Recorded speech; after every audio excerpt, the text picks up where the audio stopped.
Well, ladies and gentlemen, we've got some big updates on the big, beautiful bill that is expected to pass through sometime later this month. They want to put it through by July 4th. We will see. You can see Senate Republicans officially have the votes to pass the bill. I believe it goes back to the House now. And there's been some big things that have transpired recently, including Elon Musk ramping up his attacks against this bill, against Trump. There's been rumors of this $7,500 subsidy that now Musk is not getting on his EV sales, and it's going to severely hurt Tesla. And he's very angry about it. And now he's saying he seriously thinks he is going to launch the American Party the second that Trump signs this bill.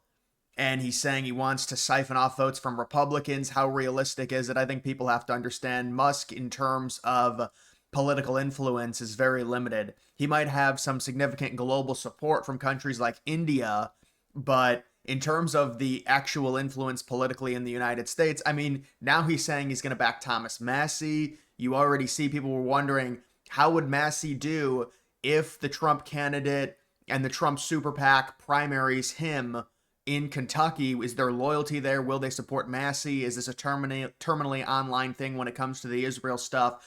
Well, I mean, we've got polls, and the Trump candidate, just a generic Trump candidate, is beating Massie by 30 points. Now, Musk has said he's going to fund Massie's campaign, and this becomes this whole thing to where Trump's the simp for Israel, Massie's standing up to it. You know, it's this whole charade. All right. And so we'll see what happens. But the point of this is now Trump has come out and said, well, yeah, Musk, we're going to look into deporting him to South Africa.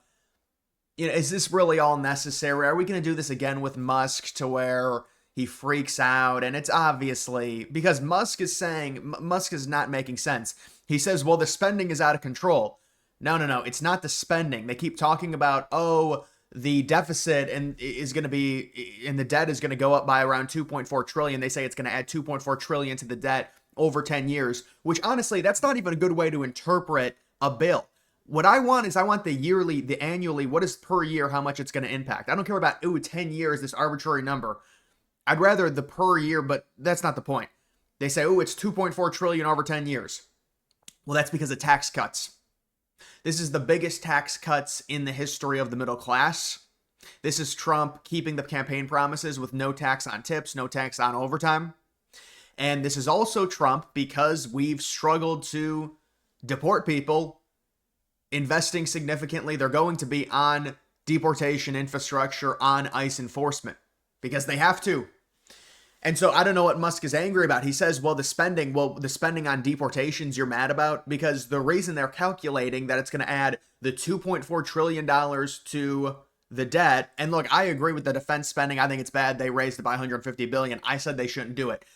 But the key thing to look at is the tax cuts. So why doesn't Musk just come out and say he doesn't want people to have tax cuts and he doesn't want Trump to keep his campaign promises? Because that's how they're calculating this. It's not Trump spending this crazy amount of money. This is because of tax cuts. It's loss of revenue for the government.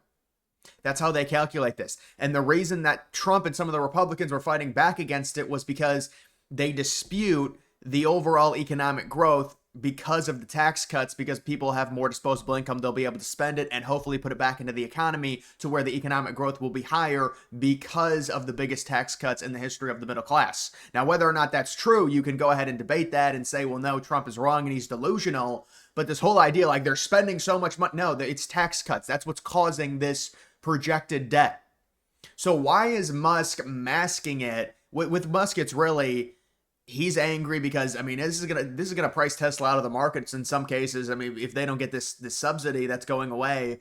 And apparently it got even worse for Musk, and he got even more triggered because of what's happening to solar energy now in terms of its competitiveness. They're taking away all the subsidies on that. And I guess this is the one thing I would disagree with Republicans on. I do like renewable energy. I do like solar energy, but I mean, honestly, when it comes to a bill like this, it's whatever. You know, obviously Trump, to some degree, there's a lot of donors, there's a lot of special interest in fossil fuels, and that's just how it is in the Republican Party. You have to understand that. And Musk is pissed off because, the Senate took it and they made it, in Musk's eyes, worse because of what they did to solar energy and the renewables. Yeah, that was before even, they said they were already going to, because you've got to cut things down. If you're going to do all these tax cuts, you supposedly lose some of this revenue. You're going to have to cut other things. That's why they were trying to get rid of the Medicare, or no, not Medicare, Medicaid for the illegals, which got shot down. They got 56 votes. They needed 60. It's ridiculous. So that got shot down. Really, it should be 50 plus one, but look, we'll see what happens. That was going to save some serious money. And I don't know if the other Medicaid cuts are going into place, which include able-bodied people that, if you can work and you're not working and you're able-bodied and you don't have any dependents and you're not, it's very complicated. The healthcare system is a complete mess. They have to redo everything. I think they have to go through all the entitlements and redo all of them. That's the only way. They're not going to do that until they absolutely have to, though. But people keep saying we're on a debt spiral. It's not a debt spiral. We're not there yet. We're not in a debt spiral yet. We're getting there, but we're not there yet. And I think that at some point they're going to have to correct. Now, whether or not this will, because again, this is because of tax cuts. Like when liberals brag and say, well, Republicans are always the ones that run up the deficits. It's because we give tax cuts. And it's not just tax cuts to the rich. This is the biggest tax cuts in middle class history. And by the way, people have been trying to argue this about Biden bringing down the deficit. Well, you realize why that's the case, because Biden came in, and this is this concept. They can't understand this concept. So Trump was in office during the rescue part of COVID, meaning you need to spend an F ton of money and print an F ton of money to keep the economy alive. Remember when liberals wanted Trump to shut the economy down for months? Do you understand what that would have done to our inflation, to the amount of money that we would have had to have printed? They wanted to shut it down for months. Trump shut it down for a month. He opened it. Then they blamed Trump for killing people indirectly because he supposedly opened it too early. And now they cry that, oh, Trump ran up the debt. Well, yeah, if you shut the economy down, what do you think's going to happen with nobody working? And so this is the concept. Trump comes in for the rescue part of COVID. That's the worst part. Biden gets to do the recovery part, which also involves spending a lot of money because you still have to infuse the economy, but you enter office with 0% interest rates, with 0% inflation or 1.4% inflation, whatever it is. That seems like a pretty good reset. And you know what they did? They ran inflation into the ground because they didn't raise the interest rates fast enough and they printed way too much money. And the Inflation Reduction Act was mainly based on, that they were trying to get the Green New Deal and all this. It was a joke. It was almost it was like a camouflage. It's like, this is supposedly a Inflation Reduction Act. Why is there all this other stuff in it? To where the inflation aspect of it, trying to reduce it, is so limited. But that's just these massive bills. They're very complicated. So when it comes to this, I think Musk should just come out and say he doesn't want people to have tax cuts, which I guess is an opinion. We are $2 trillion, we're at a $2 trillion deficit every year because of the interest payments. So you can say, well, it would be stupid to do that, but you also have to understand and acknowledge, if you're Musk, well, this is what Trump was brought in to do. And so what happened is Trump is brought in to do this. This is going to decrease the revenue, which they can argue, but they're trying to offset the decrease in revenue that the government's going to be receiving because of these tax cuts. So you get rid of some of the renewable energy subsidies. Musk is not going to like that. You get rid of the EV subsidies. Musk is not happy. This is personal with Musk. He's angry. Now we got this feud again with Trump and Musk. It's like a 3.0 feud. Do you take it seriously? Do you not take it seriously? Is Musk going to go off the deep end again? Trump says, yeah, I might have to deport him. It's kind of a joke, whatever. Musk responds saying, I'm not gonna, go at him right now. I could say a lot of things if I wanted to. Kind of this passive aggressive narcissism. This is just, we know the song and dance with these two. This is a bill that there's some things that, I wouldn't like, whatever. This is politics. This is how it is. Look, you think if Trump would have been hardline about this, but I think people have to understand, what did you think was going to happen with this? If you're giving massive tax cuts and you promised that, is this not the projection you're going to be looking at? Sure, you can say that the original projection and the original thought was that Trump was going to actually decrease the military budget or at least keep it around 850 billion. The fact that he's raising it by 150 billion, it's not ideal because we already have so much interest onto our debt. Is it necessary to push the military budget even higher? I don't think it is. But again, this is mainly based off of tax cuts. You've got Elon Musk coming out supporting Thomas Massie, his re-election campaign. And, for Trump, it's whatever. It's not going to be a great look because this is how it is. They say, well, Trump is this massive Israel cuck. We've heard this all, 100 times. All right, yeah. Now, apparently, it's come out. Netanyahu's coming to the White House. Is that a third time he's coming to the White House?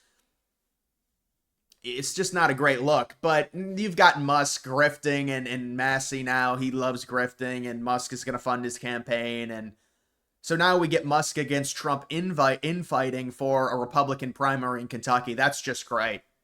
That's just beautiful. That's exactly what we need. Not that it matters too much, but we'll see what happens. I guess the big story would be that Musk potentially would try and create his own party and siphon off votes, but it's very hard to create a political party and actually have the ability to get on ballots in states during a general election. I mean, I guess if you have enough money, maybe you could do it, but we'll see what happens. It wouldn't be good if Musk did create this America Party and what Massey would head it, and you would get some type of split Republican Party situation, and it would be a complete mess. I don't think that's going to end up happening, but Musk is clearly not happy, and to me, this isn't necessarily about, Musk tries to mask this by saying, well, it's about the dead, and, well, I mean, did you not see the campaign? I mean, you were campaigning with Trump. You went to rallies to, I would assume, promote these tax cuts. The no tax on tips, the no tax on overtime. Do you understand why? You understand why it's projected to be a $2.4 trillion increase over 10 years is because of the tax breaks. And it's not just the tax breaks for the rich people. It's the largest tax break in the history of the middle class. So when they say it's just for rich people, yes, they're blatantly lying. And that's liberals. So, I mean, we'll have to see what happens with this. It's a mess with this bill. I believe it's going to get passed. It's supposed to, whether or not it'll get passed by the 4th, we'll have to see. But I believe they've got the votes now. And so the issue is, with the entitlements, you just can't get rid of anything on the entitlements. Nothing. Not even the healthcare for illegals, where doctors don't have to disclose when they see a patient whether they're legal or not. And this is how it's created. Now, you could say, well, we're going to deport all of them, but no, we're not. I mean, how many illegals are into the country? On the low end, 20 million. There's no way they'll be able to deport 20 million in over 3 years, even with this extra ICE funding that's coming through with this bill, because they're spending a bunch on hopefully being able to deport a lot of people. They say they put a quota of 1 million a year, and I believe that's physical deportations, meaning not self-deportations, because if they include self-deportations, they already have a lot. But if you're talking about physical deportations at least 1 million, especially with the amount of money they're getting infused, they should be able to do it. I don't think that's too much to ask. But you're still talking about only 4 million over 4 years, maybe with the self-deportations 5 or 6 million. If there's 20 million here, you're still going to be dealing with that. And then when it comes to the Medicaid involving the able-bodied people, healthcare in general is a mess in the United States. It needs to be totally overhauled. They can't even do this, though. They can't even get it passed. Although, I don't know, maybe they are going to get that part of it passed. But the original thought was, well, if we do pass these cuts to Medicaid, and they're cuts specifically designed for, I mean, it's able-bodied people that can work, that are refusing to work, and it's illegals. And people still have problems with that. But that was going to save us potentially, I believe it was around $80 to $90 billion per year. So that would have been a decent amount of savings right there. But it's looking like that's not going to happen. At least the partial cuts to the illegals are not going to happen. So it is what it is. Either way, guys, that's going to do it for this video. Like the video down below. Also follow me on X. Link to that's always in the description.